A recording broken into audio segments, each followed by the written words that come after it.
Chapter 19 of Fuzzy Mud. Wednesday, November 3rd at 1:10 p.m. Leaves continued to fall around Tamaya as she wandered through the trees, hoping to see something, anything that looked familiar from the day before. Then at least she'd know she was going in the right direction, but nothing stood out to her.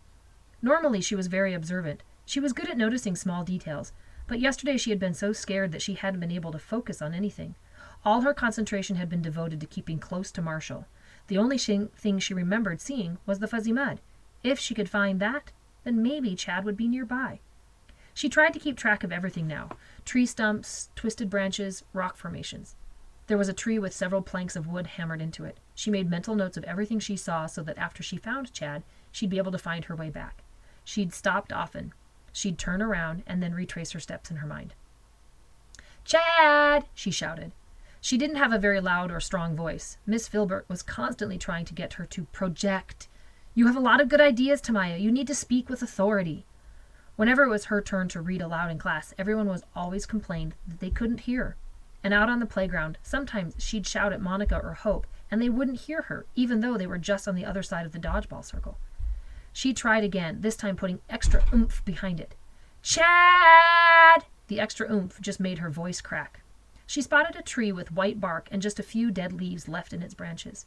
One of the branches seemed to be pointing the way back to school. She fixed it in her memory. A little beyond the tree, she noticed a dark, muddy area. There was a layer of scummy fuzz floating just on top of the mud. She slowly made her way toward it. She didn't think it was the same mud puddle from the day before. She remembered now that that had been on the side of a hill. The ground around here was fairly level. She hooked her lunch sack onto a branch, then moved close to the mud. Just like before, there were no leaves on top of the mud, but they had fallen all around it. She knelt beside the edge of the puddle and could feel warmth radiating from the fuzzy mud. Her skin tingled, but that might just have been the heebie-jeebies playing with her mind. She picked up a leaf, about the same size as her hand. Holding it by the stem, she slowly lowered it into the fuzz. When she lifted it back up, the top half was completely gone. She let it drop, then backed away as she stood up. She was getting her lunch sack when she saw another puddle of the fuzzy mud just a little farther off. Beyond that, she could see what looked like two more. She returned to the white tree, its branch pointing the way back to school. It wasn't too late to go back. If she hurried, she might not get in trouble. She could go see Mrs. Latherley, take the allergy pill, and get her hand rebandaged. Then Mrs. Latherley could give her a note excusing her for being late to class. The tree branch pointed one way. Tamaya went the other.